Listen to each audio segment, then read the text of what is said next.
Saga présente les petits tutos pour bien grandir. J'aide mon enfant à se concentrer, de Laura Caldironi et lu par Emmanuel Ménard. Avant-propos. Votre enfant passe d'une activité à l'autre tout au long de la journée et il ne semble pas en capacité de se concentrer plus de quelques minutes. Vous vous demandez alors comment mieux l'accompagner dans son développement et favoriser sa concentration ? Si nombreux sont les enfants qui rencontrent des difficultés à se concentrer, il est important de distinguer ce qui est de l'ordre d'une caractéristique fréquente, mais non alarmante, de ceux qui révèlent d'un véritable trouble affectant le développement de l'enfant et son quotidien. Chez certains enfants, les problèmes d'attention et de concentration sont tels que l'on considère cela comme une véritable maladie. Dans ces cas, on parle du trouble du déficit de l'attention avec ou sans hyperactivité, TDAH. Le TDAH est un trouble neurodéveloppemental chronique, caractérisé par une inattention, une impulsivité marquée et une agitation incessante. Un enfant peut souffrir d'un déficit de l'attention, sans toutefois présenter des signes d'hyperactivité. Il est très souvent dans la lune, perd ses affaires, et il est dans l'incapacité de se concentrer durablement sur une seule chose. Cela impacte considérablement la vie de famille, scolaire et sociale. Le TDAH est un trouble qui doit être diagnostiqué par un médecin et qui implique une prise en charge adaptée. Que votre enfant soit diagnostiqué TDAH ou qu'il présente simplement des difficultés à se concentrer efficacement et sur le long terme, vous pouvez l'accompagner au quotidien pour qu'il puisse améliorer ses capacités de concentration. Simples et ludiques, les conseils et activités proposés dans ce livre vont vous y aider. Grand 1. Comprendre le processus de la concentration. La concentration n'est pas un processus inné, mais une faculté qui s'acquiert, s'entretient et se développe. Se concentrer implique que l'enfant mobilise et oriente ses capacités sensorielles vers un but précis, en faisant abstraction des informations et des stimulations non essentielles. Se concentrer, ça s'apprend. Jouer, communiquer, lire et écrire sont autant d'activités qui contribuent à l'épanouissement de votre enfant et qui nécessitent qu'il apprenne à se concentrer. C'est une compétence qui se développe au fil du temps. Développer la concentration dès le plus jeune âge. Développer les facultés d'attention de votre enfant dès sa naissance, en favorisant sa sécurité affective, son ouverture au monde et en encourageant sa curiosité d'apprendre. Tout ce qui sollicite ses sens contribue à son éveil. C'est en particulier à travers les interactions avec ses parents, câliner, sourire, parler, partager des moments de complicité et jouer, qu'un bébé développe le mieux ses capacités d'action et de représentation du monde. La capacité de concentration augmente avec l'âge. La capacité de se focaliser sur une tâche augmente avec l'âge de l'enfant. Il n'est pas possible de demander à un enfant de 3 ans le même effort de concentration qu'à un enfant de 8 ans. Les plus jeunes ont une mauvaise gestion de leurs ressources attentionnelles en fonction des priorités de la tâche. C'est autour de l'âge de 10 ans que l'enfant parvient à filtrer les distractions pour ne pas se déconcentrer. Le temps de concentration maximal. Chez un enfant, il est de 10 minutes entre 2 et 4 ans, 15 minutes entre 5 et 6 ans, 20 minutes entre 6 et 10 ans, 30 minutes à 10 ans, 40 minutes à partir de 11 ans. Ces temps sont indicatifs et peuvent varier d'un enfant à l'autre. Distinguer attention et concentration. Les termes attention et concentration sont souvent employés indistinctement. Or, il est important de reconnaître et de comprendre leurs spécificités.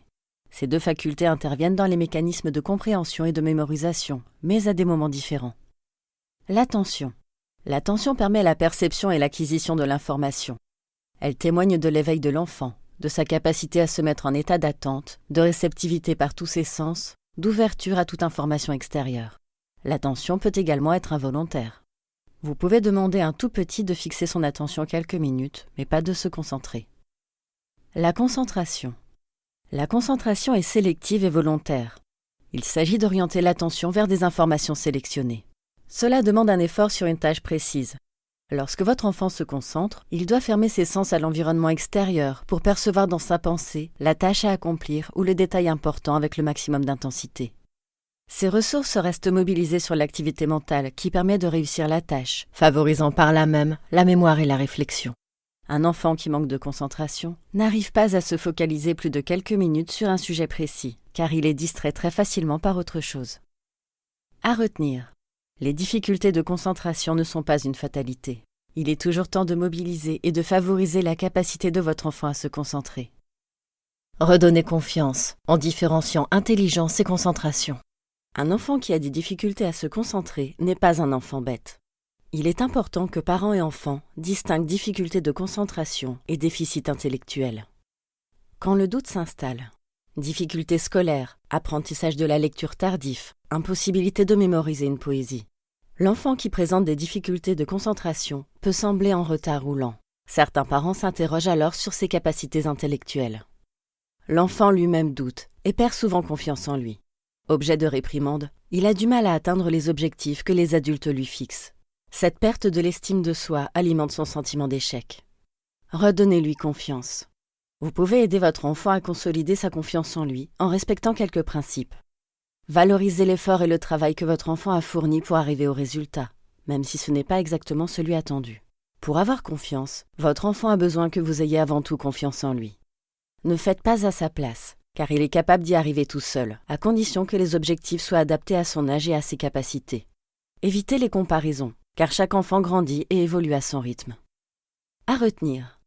Certains enfants à haut potentiel intellectuel, qu'on appelle souvent enfants précoces ou surdoués, peuvent présenter des troubles de la concentration.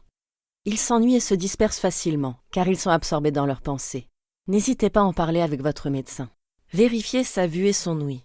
Nombreux sont les enfants qui semblent présenter des difficultés de concentration, mais qui souffrent en réalité de troubles de la vue ou de l'ouïe, qui altèrent leur performance et notamment leur capacité de concentration. Vérifiez l'acuité visuelle. La vision de l'enfant joue un rôle très important dans son développement psychomoteur et dans ses apprentissages, puisque 90% de ce que l'enfant apprend est lié à ce qu'il voit.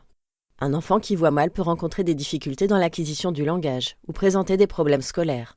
Difficultés à apprendre à lire, dyslexie, inattention. Or, un enfant sur 5 présente un trouble visuel. La vigilance s'impose et il est recommandé de consulter un ophtalmologue dès la maternelle. Vérifiez l'audition. L'audition est tout aussi essentielle au bon développement de l'enfant. La déficience auditive est le déficit sensoriel le plus fréquent à la naissance. Un nouveau-né sur 1000. Et 10,5% des enfants deviennent malentendants entre 0 et 18 ans pour des raisons environnementales ou infectieuses. Concert trop fort, otite séreuse. La prise en charge précoce des troubles conditionne la bonne acquisition du langage et à plus long terme, l'intégration sociale. Si votre enfant vous fait répéter souvent, s'il présente des retards de langage ou que vous constatez un déficit de l'attention, n'hésitez pas à consulter un médecin ORL. Notre conseil. Observez votre enfant dans sa vie quotidienne. Se rapproche-t-il de la feuille lorsqu'il dessine ou écrit? Se plaint-il de maux de tête? Trébuche-t-il souvent en jouant? Au moindre doute, prenez rendez-vous chez l'ophtalmologue. Vous fait-il répéter plusieurs fois lorsque vous lui posez une question? Parle-t-il très fort la plupart du temps? A-t-il des troubles du langage? N'hésitez pas à prendre rendez-vous pour un bilan auditif. Concentration auditive ou visuelle. Pour assimiler et mémoriser, chaque enfant utilise plus ou moins l'un des deux hémisphères de son cerveau, et cette dominante détermine des facultés spécifiques de concentration. Certains enfants présentent ainsi une forme de concentration plutôt visuelle et d'autres plutôt auditive. Testez la forme de concentration de votre enfant pour mieux vous y adapter. Une concentration plus visuelle pour les cerveaux droits.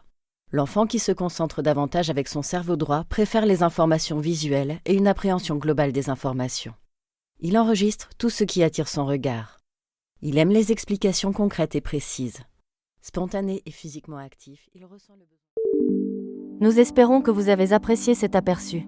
Pour continuer à écouter ce livre audio sur Google Play Livres, utilisez le lien dans la description de la vidéo.